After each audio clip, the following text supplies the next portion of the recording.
What's up mga guys? Kamusta kayo? Kamusta din ako? To syempre cute pa rin ang inyong Marlene Positive Vibes Channel! Ayan mga guys, no?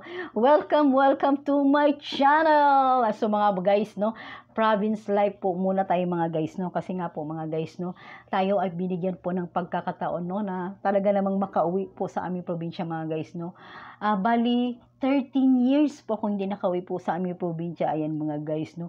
So talagang super na-miss ko talaga mga guys yung ilog sa amin mga guys, no? Alam niyo po ba mga guys, no? Maganda talaga mga guys sa probinsya mga guys, no? Ayan mga guys, no? Makikita mo yung mga puno, yung mga halaman mga guys, no? Talagang green na green. Napakasarap sa pakiramdam mga guys, no? Ayan mga guys, so yung aking anak mga guys, so inunahan na akong maligo. Ayan. So talagang alam niyo mga guys, na yung tubig dito napakalamig. Ang sarap talaga sa pakiramdam. So ayun mga guys, no, pinapakilala ko po sa inyo aking mother. Ayan, kasama po namin ang aking mother mga guys, no. Kasi nga po mga guys, kukuha kami ng suso at pako mga guys. Ayan mga guys. So sa gilid po kasi niyan mga guys, no, marami pong pako. Tapos yung mga suso po mga guys, no, kinukuha po namin siya sa mga bato. Kaya mga guys, masarap pumunta dito kasi nakaligo ka na, pagdating mo sa bahay may pagkain ka pa. Oh, diba? Sang ka pa? No, first time lang kasi niyang maligo sa ilog. So ayun mga guys, no, napakasarap talaga ng pakiramdam mga guys, no. Yung alam mo yun, yung ilang taon kang hindi nakauwi sa probinsya, no.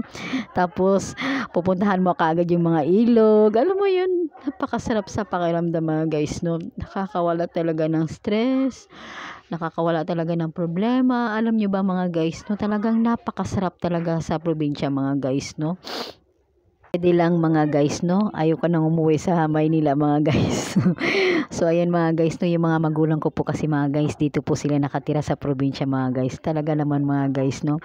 Ayan mga guys, no, ang sarap ng pakiramdam kapag anytime po mga guys gusto nila pumunta rito, pwede mga guys. So sa Maynila kasi walang ganito mga guys.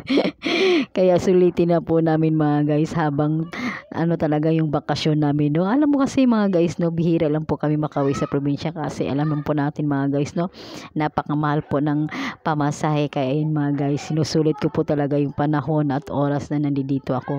Ninanamnam ko talaga yung mga aking nakikita. Thank you po sa nag-subscribe sa aking channel. Thank you for watching.